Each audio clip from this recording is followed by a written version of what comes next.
I never imagined that the foundation of my life, the one I had built so carefully around love, trust, and family, could crumble in a single instant.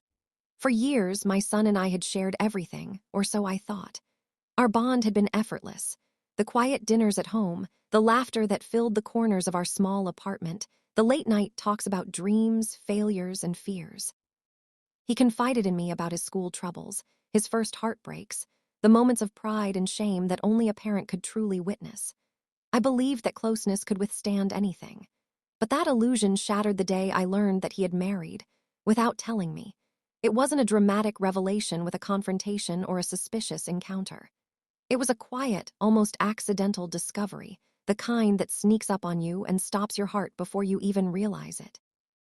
I had been scrolling through social media, checking in as parents do, when I noticed a photo. There he was, my son, standing beside a woman I didn't recognize, her hand resting gently on his arm, a ring glinting on her finger. The caption was casual, almost cheerful.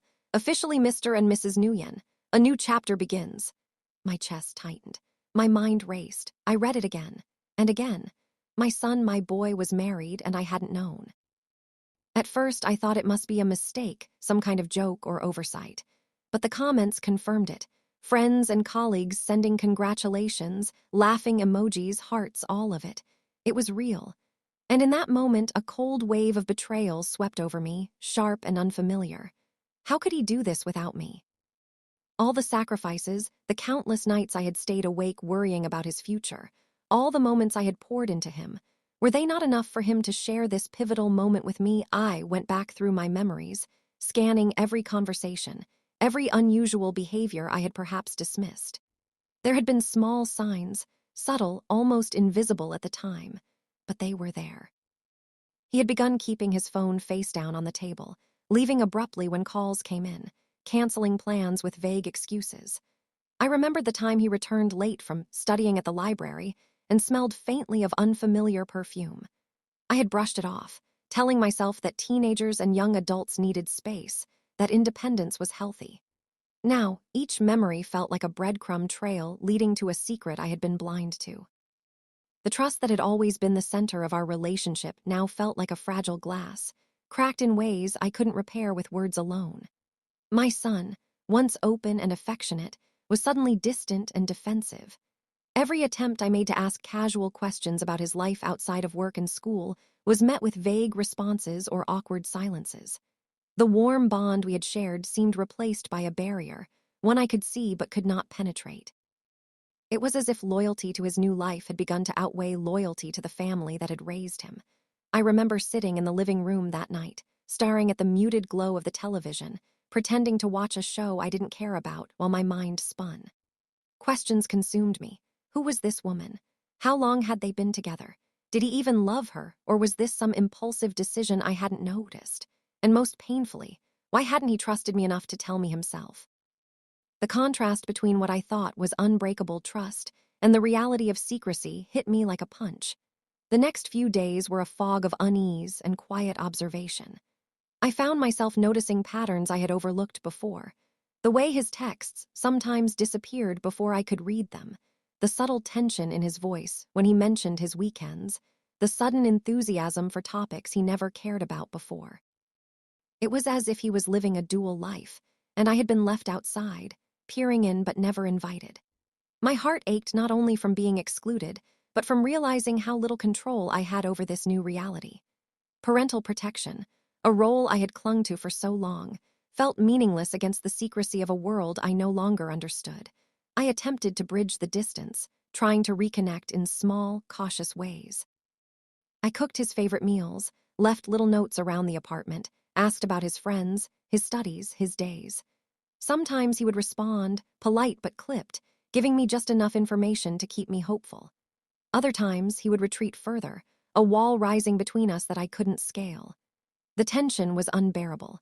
The love I felt was pitted against the frustration of being shut out, and each interaction felt like navigating a minefield. I was torn between reaching out and stepping back, unsure which approach would yield the connection I so desperately wanted. Then, as if the universe wanted to intensify the shock, the phone rang.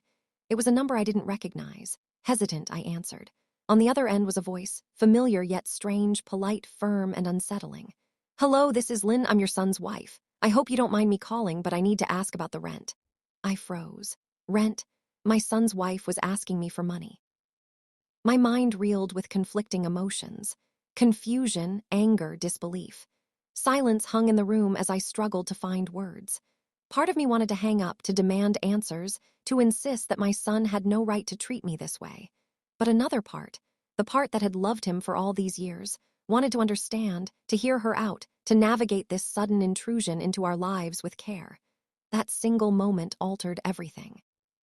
The contrast between what I expected, a cautious, apologetic introduction, perhaps even excitement about connecting, and the blunt, transactional nature of her call was jarring.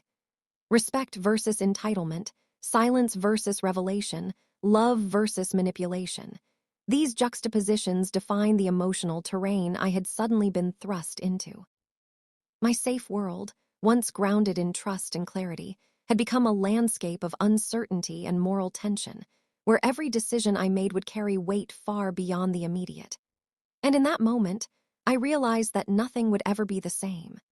The bond with my son had been challenged, the family I thought I understood had shifted, and I had been forced to confront a reality I was unprepared for.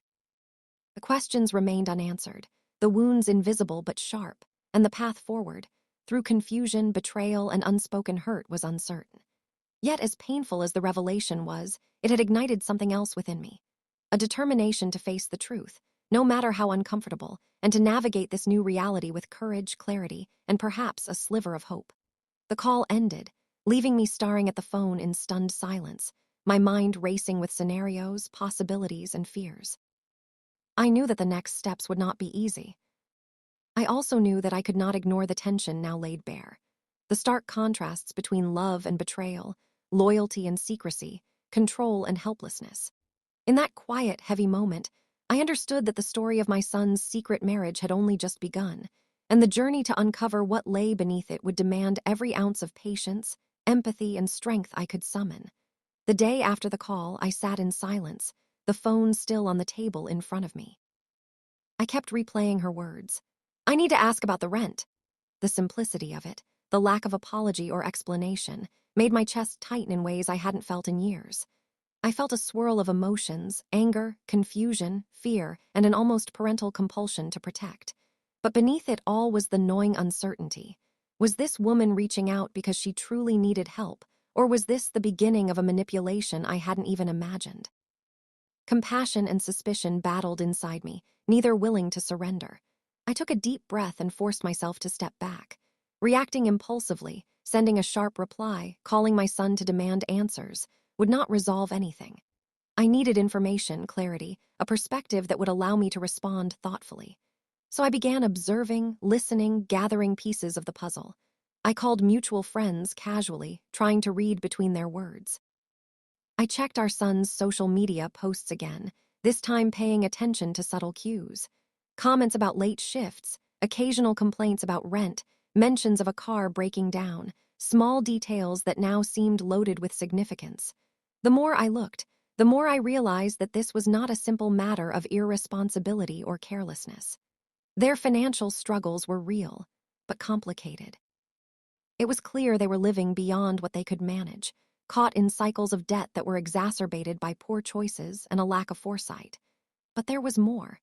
In the brief messages I managed to exchange with my son, I sensed the pressure he was under, the weight of decisions made in haste, the fear of disappointing his new spouse. His defensiveness now began to make more sense, not as rebellion against me, but as a shield against forces I didn't yet understand. And then there was her, my daughter-in-law, Lynn. The more I tried to piece together the reality of their life, the more I realized that she was not just a peripheral figure. Her influence was subtle but pervasive, a mix of vulnerability and control. She needed him in ways that were not always spoken, and she exerted authority in ways he seemed unable to resist. Each conversation I had with him hinted at arguments I was not privy to, at decisions made under pressure, at a silent negotiation of power and dependence within their household. Greed and integrity, dependence and independence, they were all tangled in a web that I had only glimpsed from the edges. The confrontation came one evening when I finally couldn't wait any longer. I called my son, asking him to meet me at a quiet cafe halfway between our homes. When he arrived, I saw the tension in his shoulders, the way he avoided eye contact, the defensiveness lurking just beneath the surface. I began cautiously, recounting my surprise at the marriage, the photos, the secrecy. His first reaction was shock, then defensiveness. "Mom, I didn't want to worry you. Things just happened fast," he said, his words tumbling out in fragments. I could see the cracks forming in his composure, the internal conflict he was struggling to hide. We spoke for hours. I reminded him of the years we had spent together, the sacrifices I had made, the trust I had placed in him. And he listened, sometimes nodding, sometimes staring at the table, torn between asserting his independence and acknowledging the truth. I could see the pressure of his choices weighing on him, the realization that secrecy had consequences he could not undo. And slowly, the conversation shifted from accusation to revelation. He admitted that money problems had worsened, that Lynn's expectations sometimes clashed with reality, and that he often felt trapped, caught between two worlds, trying to satisfy obligations without knowing how. The moral tension was palpable. Every word he spoke brought into sharp contrast the boundaries between love and control, dependence and empowerment, obligation and autonomy. I realized that helping financially was no longer just about money. It was about teaching responsibility, about establishing limits without severing emotional bonds. I could see that enabling them outright would only reinforce patterns of dependence and entitlement, while offering structured support could provide a lifeline without compromising principles. When the topic of rent came up again, I laid out my terms clearly. Assistance would be provided, but only under conditions: transparency about expenses, an agreed-upon budget, and acknowledgement of the need to work through their struggles together. Lynn would need to understand that I was not a bank, and my son would need to step into accountability fully. The conversation was tense. Resistance, excuses, and tears all surfaced. But gradually, they began to accept the terms, recognizing that boundaries were not a punishment, but a path toward stability. In the weeks that followed, I observed subtle changes. My son became more responsible, more communicative, less defensive. Lynn, too, began to reveal vulnerability beneath her assertive exterior, showing signs of gratitude, self-reflection, and even humility. The dynamics in their home were far from perfect, but there was a shift, a recognition of reality, a willingness to face challenges honestly. The contrast between the chaos of secrecy and the clarity of accountability became stark, yet hopeful. Through this process, I discovered my own strength. Where I had felt weak, excluded, and manipulated, I now found resilience. I realized that love was not only about giving, it was also about setting boundaries, demanding respect, and refusing to allow secrecy or manipulation to undermine years of trust. I learned that emotional engagement without structure could erode relationships, while compassion paired with clarity could rebuild them. The journey was painful, but it was transforming. By the end of this chapter, the son began to understand the real cost of his secrecy: lost trust, strained relationships, and the weight of decisions made without guidance. And I, in turn, discovered that the balance between love and firmness could coexist, that weakness could transform into strength, and that broken trust, while not easily repaired, could open doors to understanding and growth. The scars remained, but they were a testament to the lessons learned, the boundaries set, and the resilience built. The story of debt, truth, and the cost of love had reached a turning point. What had begun with a shocking phone call evolved into a deeper understanding of human complexity, the intertwining of dependence and control, vulnerability and assertiveness, love and integrity. And as I looked forward, I knew that the road ahead would still be challenging, but it would be navigated with awareness, courage, and the knowledge that standing firm in one's principles could, paradoxically, open the heart to healing.